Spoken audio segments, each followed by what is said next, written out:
La bouche du tunnel bâillait comme une blessure dans la montagne, 30 pieds de large et parfaitement arqué, sculpté par des hommes qui avaient rêvé de connecter Denver à la pente ouest à travers le col de Hoosier. Le rêve était mort en 1875 quand le financement s'est effondré et l'hiver a tué 3 travailleurs dans une avalanche. Maintenant, au printemps de 1868, le tunnel se tenait vide. 500 pieds de passage en pierre percé à la main ne menant nulle part. Un monument à l'ambition abandonnée. Thomas Brennan se tenait à l'entrée, sentant l'air frais exhalé de l'obscurité. À 35 ans, il avait travaillé sur assez de tunnels ferroviaires pour reconnaître la bonne ingénierie quand il la voyait. L'arche était solide, les murs étaient de maçonnerie compétente et l'infiltration constante qui affligeait la plupart des tunnels était minimale ici. Les eaux de granit de la montagne évacuaient l'eau efficacement. « C'est parfait », il dit. Sa femme, Sarah, 29 ans et pratique au lever du soleil, regarda l'ouverture sombre avec moins d'enthousiasme. « C'est un trou dans une montagne, Thomas. » « C'est un trou parfaitement ingénierie dans une montagne, » il corrigea. Avec une régulation naturelle de la température, une protection contre le vent et les intempéries, et des murs en pierre qui ne brûleront ni ne pourriront jamais, nous pourrions construire à l'intérieur, faire une vraie maison. Sarah avait été infirmière à Denver avant d'épouser Thomas, s'occupant des travailleurs ferroviaires et des mineurs qui descendaient des montagnes, brisés de diverses manières. Elle avait appris à évaluer le risque, à peser le probable contre le simplement possible. Les gens penseront que nous sommes fous. Les gens pensent déjà que nous sommes excentriques pour le homesteading à 10 000 pieds, Thomas répondit. Il avait déposé une revendication sur 60 acres de terre de haute altitude qui incluait l'entrée du tunnel terre que d'autres colons avaient rejeté comme trop raide, trop froide, trop difficile. Matt Thomas comprenait les montagnes, comprenait l'ingénierie et comprenait que parfois les solutions les plus dures étaient les plus intelligentes. Ils s'étaient rencontrés quand il avait été amené à sa clinique avec une main écrasée dans un accident de forage de tunnel. Elle avait sauvé ses doigts et il était tombé amoureux de son calme compétent et la manière dont elle expliquait les procédures médicales comme des problèmes d'ingénierie. Quand ils se marièrent, elle avait accepté de le suivre vers le haut pays, mais elle avait attendu une cabane conventionnelle, pas ceci.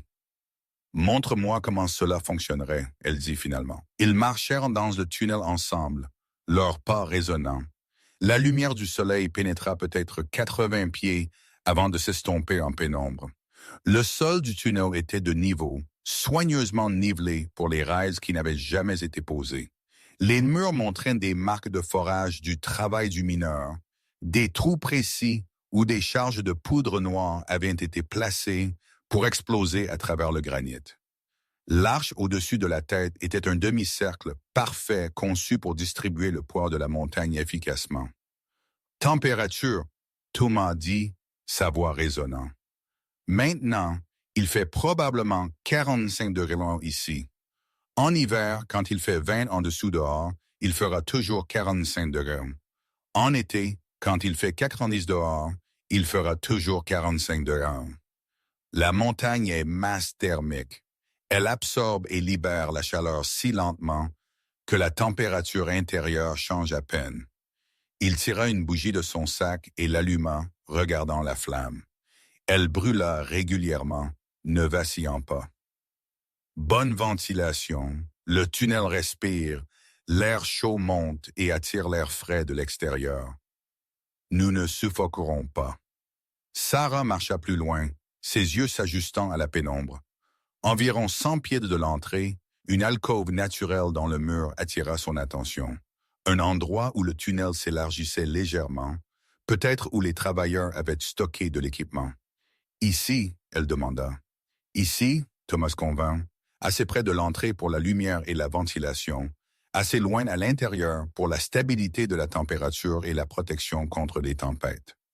Nous construisons une cabane contre le mur du tunnel, des murs, un toit, un plancher, des fenêtres appropriées, comme une maison, mais avec une montagne de pierres pour l'isolation au lieu de minces murs en bois.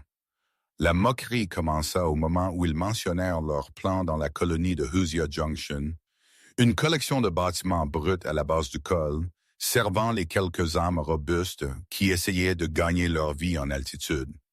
Un tunnel. Jacob Morrison, propriétaire du magasin général, rit si fort qu'il dut poser le sac de farine qu'il pesait. Vous allez vivre dans un tunnel de train comme des taupes. Sa femme, Prudence, était moins amusée et plus horrifiée. Sarah, chère, tu ne peux pas être sérieuse. C'est sombre, c'est humide, c'est comme vivre dans une tombe. Que penseront les gens que nous sommes au chaud et au sec? Sarah répondit, gardant sa voix égale. Elle avait appris de Thomas à ne pas justifier les décisions à des gens qui avaient déjà pris leurs décisions. Le maire non officiel de la ville, un prospecteur nommé Dutch Heinrich, secoua la tête. Thomas, je sais que tu as travaillé des tunnels, mais y vivre, la montagne pourrait s'effondrer. Ces vieux tunnels ferroviaires, ils ne sont pas sûrs. C'est pourquoi la compagnie l'a abandonné. Ils l'ont abandonné parce qu'ils ont manqué d'argent, pas parce que le tunnel défaillait. Thomas corrigea. L'ingénierie est saine. J'ai inspecté chaque pied d'elle.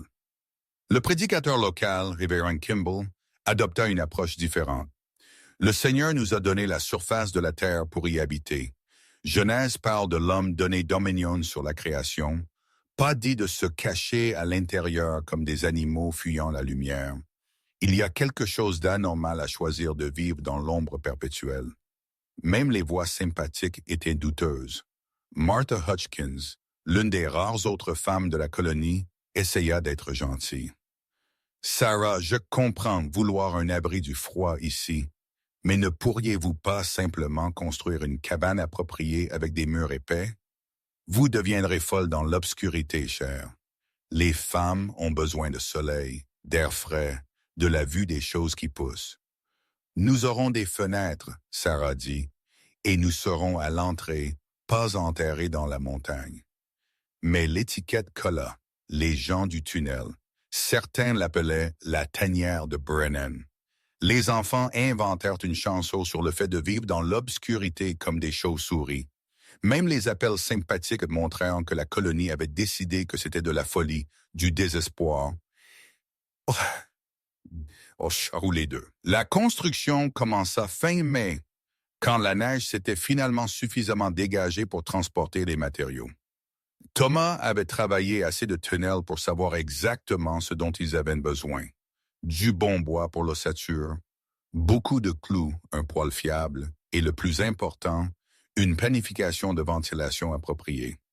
La première tâche fut de dégager la section du tunnel où ils construiraient 100 pieds de l'entrée. Le sol du tunnel était couvert de débris de roches, d'eau stagnante et des détritus de construction abandonnés. Thomas et Sarah passèrent 2 semaines avec des pioches, des pelles et une brouette, enlevant les débris et créant une surface pleine. « Pourquoi tant de creuser ?» Sarah demanda un soir, ses mains cloquées malgré les gants. « Gestion de l'eau », Thomas expliqua. Il avait créé une légère pente vers l'entrée du tunnel, assurant que toute infiltration s'écoulerait loin de leur espace de vie plutôt que de stagner. Et nous sommes arrivés au granit solide maintenant, meilleure fondation que vous pourriez demander. Ils avaient délimité un espace de 20 pieds de large et 16 pieds de profondeur. La largeur limitée par les dimensions du tunnel, la profondeur par la quantité d'espace qu'ils voulaient.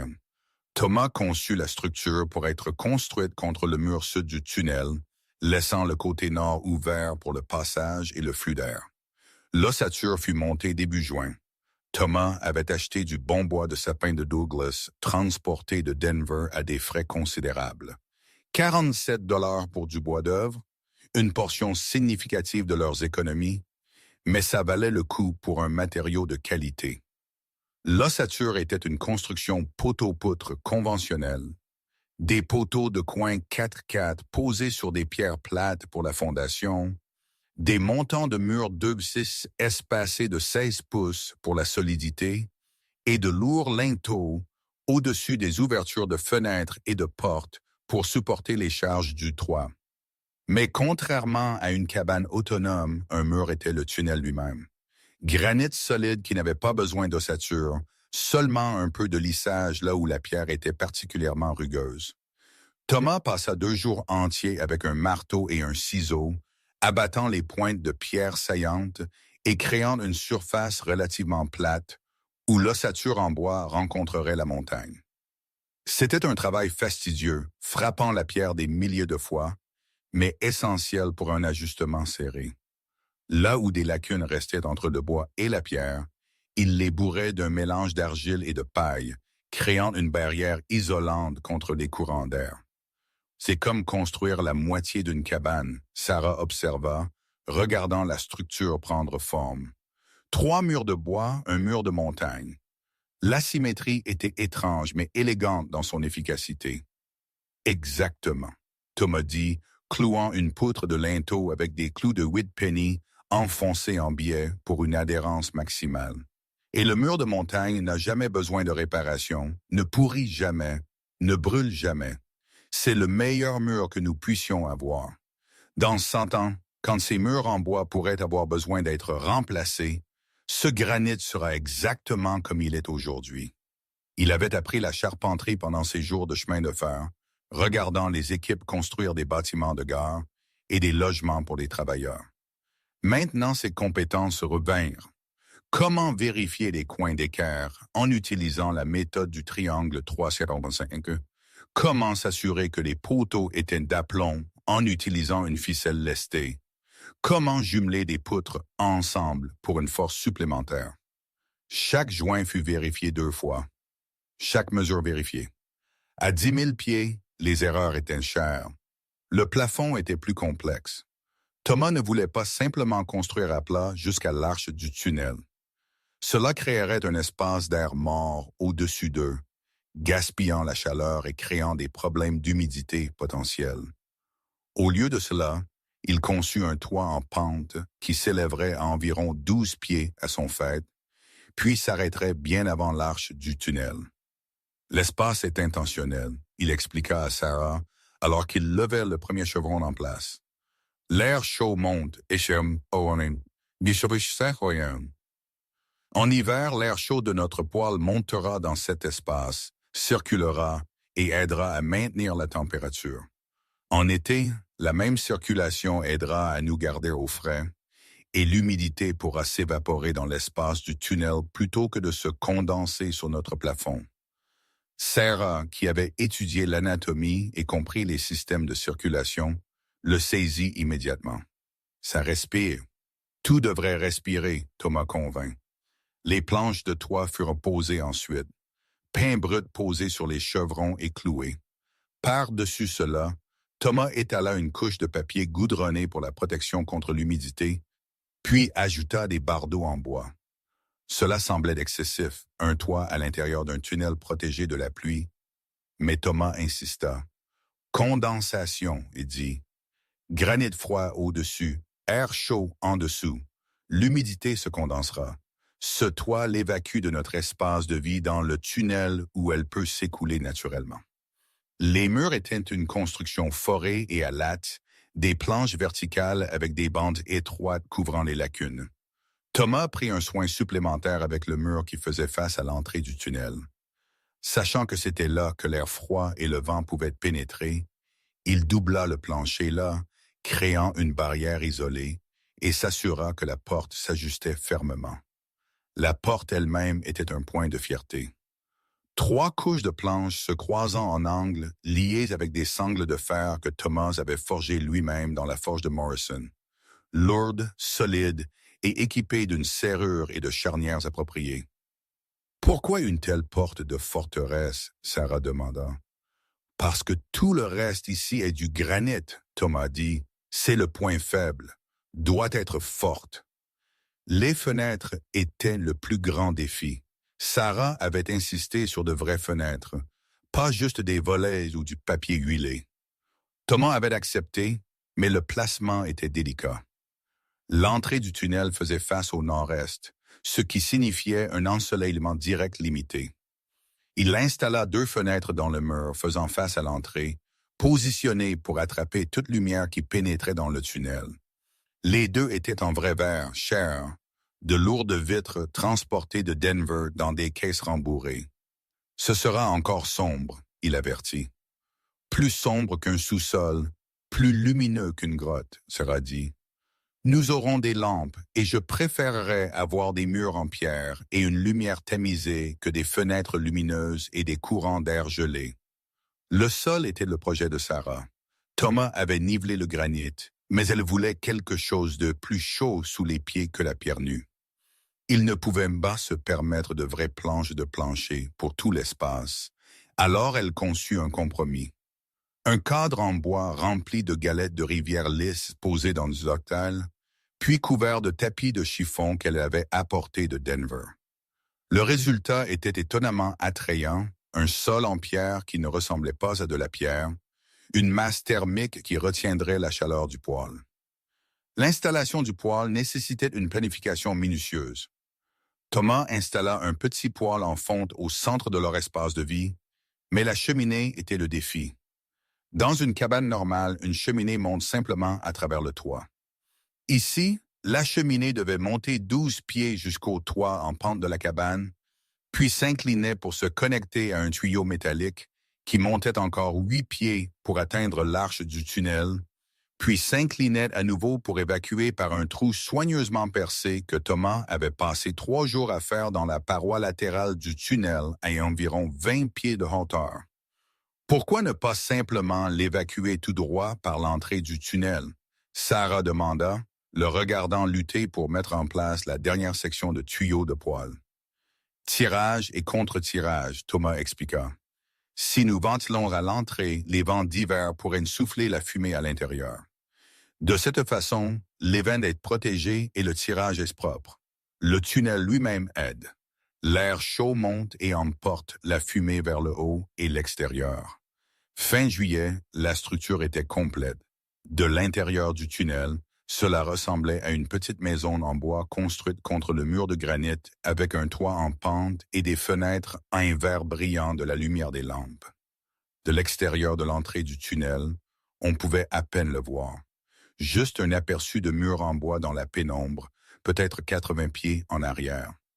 Il l'avait meublé simplement, un cadre de lit avec des supports en corde et un matelas de paille, une table et 2 chaises que Thomas avait construites avec du bois d'œuvre restant, des étagères le long du mur de granit pour les livres de Sarah et leurs quelques possessions, et des crochets pour suspendre les vêtements, les outils et les ustensiles de cuisine.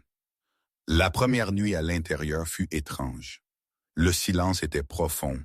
La montagne absorbait le son, amortissant les échos. La température était exactement comme Thomas l'avait prédit, 48 degrés, confortable avec des couvertures et le petit feu dans le poêle.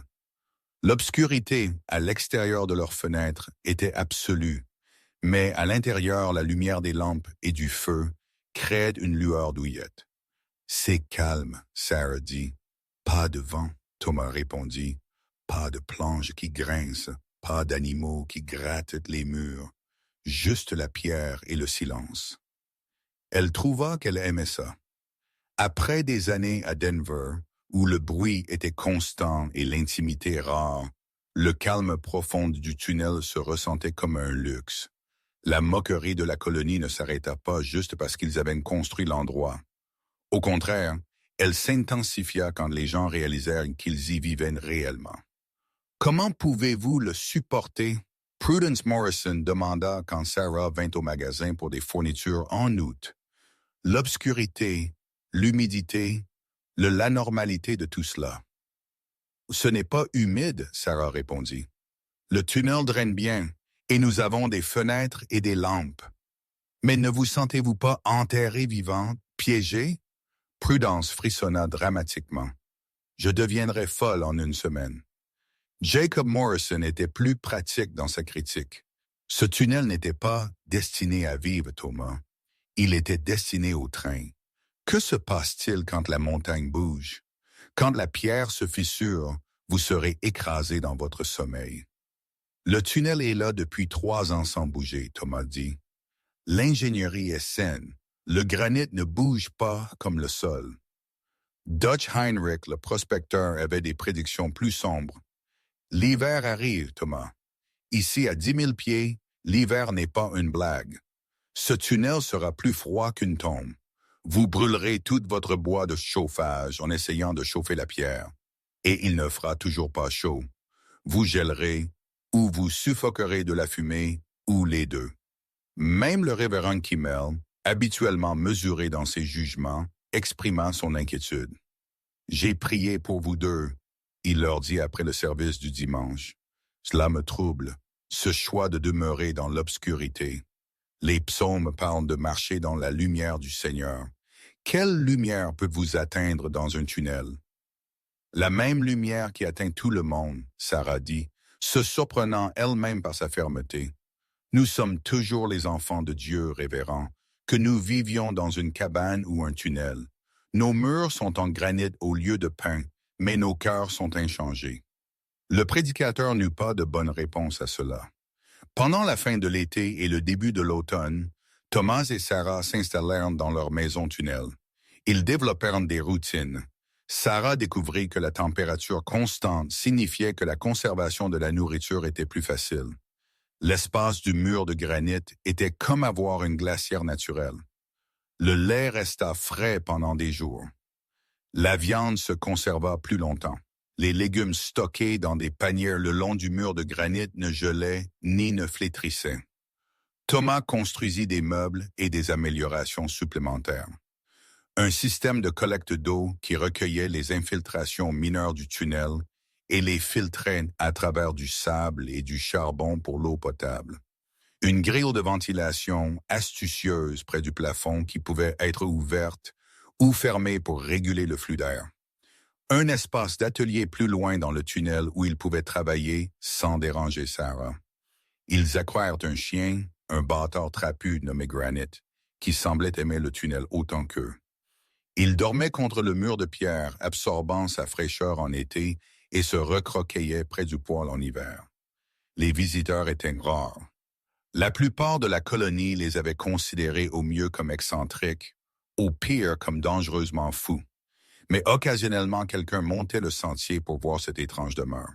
Il regardait dans l'entrée du tunnel, voyant la lueur des fenêtres et la fumée montant de la cheminée inclinée, et secouant la tête d'émerveillement ou de consternation. « N'êtes-vous pas seuls ici? » Martha Hutchins demanda lors d'une visite, apportant un pot de pêche en conserve en cadeau. « Pas plus seuls que nous le serions dans une cabane. » Sarah dit. « Peut-être moins. Le silence est de bonne compagnie. » L'hiver vint au col de Hoosier en octobre, précoce et rude. La neige tomba sérieusement, s'accumulant en congères profondes qui enterraient tout à plus de quelques pieds de hauteur. L'entrée du tunnel devint une caverne de glace avec des stalactites massives se formant le long de l'arche comme une herse gelée. La neige s'amoncela sur 10 pieds de profondeur sur le flanc de la montagne au-dessus. À l'intérieur, la température du tunnel chuta légèrement de 48 degrés à environ 42. Thomas et Sarah portaient des pulls et gardaient le poêle allumé, mais ils n'avaient pas froid. La masse de la montagne absorbait et retenait la chaleur du poêle, la rayonnant doucement en retour. Leur consommation de bois de chauffage était une fraction de ce qu'une cabane conventionnelle exigeait. « Nous utilisons peut-être un quart du bois que Dutch avait prédit, » Thomas dit un soir, révisant leur fourniture. « À ce rythme, nous aurons du bois en surplus au printemps. » En bas, à Hoosier Junction, la colonie luttait. L'altitude rendait tout plus difficile. L'eau gela solidement. Le bois de chauffage devint précieux. Et se maintenir au chaud exigeait un effort constant. Plusieurs familles brûlèrent toutes leurs provisions de bois d'hiver dès décembre et durent échanger des biens précieux contre plus de combustible à des prix gonflés. Mais la vraie crise vint le 15 janvier 1879. L'avalanche commença en haut de la montagne, déclenchée par une combinaison de fortes neiges, de températures en hausse et de chargements éoliens sur les corniches au-dessus. Des milliers renifles de tonnes de neige se détachèrent et rugirent le long du flanc de la montagne à une vitesse terrifiante, estimée plus tard à plus de 80 mètres, amassant plus de masse en descendant, incorporant roches, arbres et tout sur son passage. Thomas et Sarah étaient à l'intérieur de leur maison-tunnel quand elle frappa. Ils entendirent d'abord un son comme un tonnerre continu devenant plus fort à chaque seconde, un grondement qui semblait venir de partout à la fois. Sarah leva les yeux du livre qu'elle lisait, et Granit, le chien, commença à gémir, se pressant contre ses jambes. « Thomas », elle dit, la peur s'insinuant dans sa voix. Puis l'entrée du tunnel devint sombre alors que l'avalanche passa directement au-dessus, enterrant l'ouverture sous 30 pieds de neige compactée et de débris. Le son était assourdissant même à travers la montagne, un rugissement comme la fin du monde. Leurs fenêtres faisant face à l'entrée montraient seulement du blanc, alors que la neige passait en claquant. Le sol trembla légèrement. De la poussière tomba des poutres du plafond, et puis après peut-être 20 secondes qui semblèrent une éternité, le silence. Silence total absolu. Pendant un moment, le cœur de Sarah s'arrêta. Ils étaient enterrés, piégés sous d'innombrables tonnes de neige avec la montagne au-dessus d'eux et l'obscurité tout autour. Elle sentit son souffle se faire court, la panique montant. « Nous sommes scellés », elle murmura.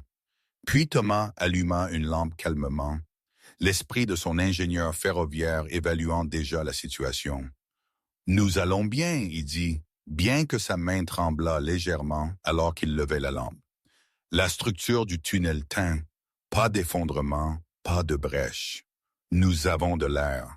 Le s'éclaircit la gorge, système de ventilation fonctionne. Voyez la flamme brûler régulièrement et nous sommes zélés. La neige couvrait l'entrée, mais le tunnel s'étend sur 500 pieds à travers la montagne. S'éclaircit la gorge.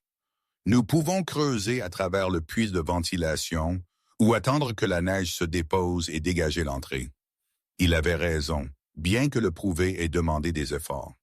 Le puits de ventilation, la mesure d'urgence soigneusement planifiée de Thomas, était à 30 pieds en arrière de l'entrée et s'inclinait vers le haut à travers le mur du tunnel pour émerger 20 pieds en haut du flanc de la montagne. Thomas grimpa en utilisant des prises qu'il avait sculptées dans le mur de granit, atteignit le puits et après 1 heure de travail minutieux, perça jusqu'à la lumière du jour. Le trou était petit, à peine 18 pouces de diamètre, mais il fournissait de l'air frais, de la lumière et la certitude qu'il n'était pas enterré.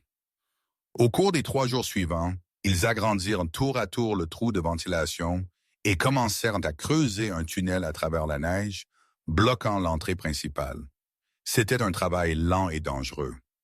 La neige était compactée, dure comme de la glace, entrelacée d'arbres cassés et de rochers. Ils durent travailler soigneusement, étayant le tunnel au fur et à mesure avec des planches, créant un passage étroit. Sarah travailla aussi dur que Thomas, ses mains d'infirmière maintenant sanglantes et cloquées à force de tenir des pelles et des pioches. Ils avaient de la nourriture, de l'eau, de la chaleur et, le plus important, de l'air.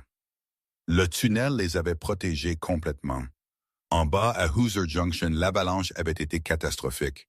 Elle avait manqué la colonie principale, mais avait balayé les fermes d'altitude où 3 familles avaient construit des cabanes sur le flanc de la montagne. Pensant que l'élévation et la vue valaient l'exposition, la cabane Carlson avait été complètement détruite. La famille s'échappant à peine avec leur vie. L'endroit Peterson avait été balayé de sa fondation et dispersé le long de la montagne. La famille Sullivan avait perdu leur grange, leur bétail, et failli perdre leurs enfants quand l'avalanche frappa à l'aube.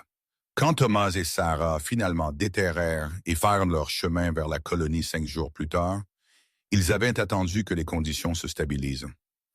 Ils trouvèrent les survivants s'abritant dans le magasin de Morrison et l'église, traumatisés et en deuil. Jacob Morrison les vit en premier. Son visage, hagard de jours d'efforts de sauvetage, montrait un mélange complexe de soulagement et d'embarras. « Thomas, Sarah, remerciez Dieu que vous soyez vivant. Nous pensions quand nous avons vu que le chemin de l'avalanche passait juste au-dessus de l'entrée du tunnel. Le tunnel tint, Thomas dit simplement. Nous n'avons jamais été en danger. Les survivants des cabanes détruites regardèrent fixement. Les Carlson qui avaient tout perdu sauf leur vie, les Peterson dont la maison avait été oblitérée, les Sullivan cherchant toujours leur bétail dans le narage. Dutch Heinrich parla le premier, sa voix rude. Vous avez été enterrés pendant 5 jours. Nous étions abrités pendant 5 jours, Thomas corrigea. Chaud, sec, insécurité. La montagne nous protégea. Prudence Morrison commença à pleurer, bien que si ce fut de soulagement ou du stress de la semaine passée, Sarah ne pouvait le dire. Nous avions si tort, elle dit. Nous vous avons traité de fous et vous étiez les plus intelligents depuis le début. Le révérend Kimball s'approcha, son visage habituellement sévère montrant de l'humilité. Monsieur Brennan, Madame Brennan, je vous dois des excuses. J'ai parlé de demeurer dans l'obscurité comme si c'était un péché. Mais vous avez construit sagement. La montagne devint votre refuge, pas votre tombe. Peut-être qu'il y a plus d'une façon de chercher l'abri sous la création de Dieu. Dans les semaines qui suivirent, l'attitude de la colonie changea complètement. Les Carlson et les Peterson, incapables de reconstruire sur leur ferme détruite, demandèrent à Thomas à propos des tunnels ferroviaires abandonnés plus haut dans le col. D'autres étaient-ils adaptés à la conversion? Pouvaient-ils leur enseigner la technique? Dutch Heinrich, le prospecteur qui avait prédit leur mort par congélation, visita la maison-tunnel et s'émerveilla de son efficacité. Vous chauffez peut-être 4 pieds de cube avec ce petit poêle, il dit, examinant leur installation. Je chauffe 2000 pieds de cube avec un poêle 3 fois cette étale et je gèle encore la nuit. L'ingénierie, s'éclaircit la gorge. C'est brillant, Thomas. Au printemps, 3 autres familles avaient commencé à convertir des sections du tunnel abandonné en maisons. Thomas conseilla sur la ventilation, le drainage et la construction. Sarah partagea ses techniques pour le stockage de la nourriture et la gestion de la température fraîche constante. Un journaliste du journal de Denver vint en avril voulant écrire sur les habitants du tunnel de Hoosier Pass. L'article était sympathique, même admiratif, décrivant l'utilisation innovante de l'infrastructure abandonnée, les principes d'ingénierie qui la faisaient fonctionner et la justification du choix non conventionnel des Brennan. Ils furent appelés fous pour se cacher dans une montagne, l'article conclut. Mais quand la montagne elle-même essaya de tuer leurs voisins, leur abri insensé se révéla le choix le plus sage de tous. Parfois, l'innovation ressemble à de la folie jusqu'à ce que le test vienne. Par un jour clair fin mai, 1 an après qu'ils avaient commencé la construction, Thomas et Sarah se tinrent à l'entrée du tunnel, regardant la vallée. Le printemps transformait la montagne, des fleurs sauvages poussant à travers la neige fondante. Le chemin de l'avalanche était toujours visible, une cicatrice d'arbres cassés et de terre brute. Mais la vie revenait. Derrière eux, leur maison-tunnel était chaude et sèche. Les fenêtres brillaient de la lumière de l'après-midi. La fumée montait de la cheminée inclinée, se dissipant dans l'air de la montagne. Granite, le chien somnolait sur le seuil, content. « Le regrettez-vous jamais? » Thomas demanda, choisissant ceci au lieu d'une cabane conventionnelle. Sarah pensa à l'hiver, à l'avalanche, à la sécurité profonde qu'elle avait ressentie, sachant que des tonnes de neige et de roches au-dessus d'eux avaient été impuissantes à leur nuire. Elle pensa à la température constante, au chauffage efficace, à la manière dont la montagne était devenue non une barrière, mais un abri. Pas un instant, elle dit. En dessous d'eux, la colonie de Hoosier Junction se reconstruisait. Mais maintenant, mélangées parmi les cabanes conventionnelles, se trouvaient des maisons-tunnels, des demeures innovantes sculptées dans ou construites à l'intérieur des eaux des montagnes, utilisant la terre elle-même comme protection et isolation. Le chemin de fer qui avait commencé le tunnel ne serait jamais achevé. La compagnie était depuis longtemps en faillite, la route abandonnée. Mais le tunnel avait trouvé un but différent. ne transportant pas de train à travers la montagne, mais abritant des vies en elle. Combien de temps pensez-vous que cela durera? Sarah demanda, passant sa main le long de l'arche de granit. Thomas considéra. La maçonnerie était compétente, le tunnel bien conçu. Le granit était essentiellement éternel à l'échelle de temps humaine. 100 ans facilement, peut-être plus. Longtemps après que chaque cabane en bois dans la vallée aura pourri, cette pierre sera toujours debout. Il avait raison, bien qu'aucun d'eux ne vivrait pour le voir. La maison tunnel tiendrait pendant 93 ans avant d'être finalement incorporée dans un parc d'État comme site historique. Les visiteurs viendraient voir la demeure tunnel pionnière, s'émerveillant de l'ingéniosité des gens qui avaient regardé un vestige industriel abandonné et vu non l'échec mais la possibilité. Mais à ce moment, en mai 1879, Thomas et Sarah se tenaient simplement ensemble à l'entrée de leur maison, regardant le printemps revenir dans le haut pays. Ils avaient été appelés fous, anormaux, insensés. Ils avaient été prédits de geler, de suffoquer, d'être écrasés. Au lieu de cela, ils avaient survécu à ce qui avait détruit les autres. Ils transformèrent la moquerie en justification, l'abandon en innovation et un tunnel sombre en un avenir lumineux. La montagne se tenait solide derrière eux, et en elle leur maison attendait, chaude, sèche et permanente comme la pierre.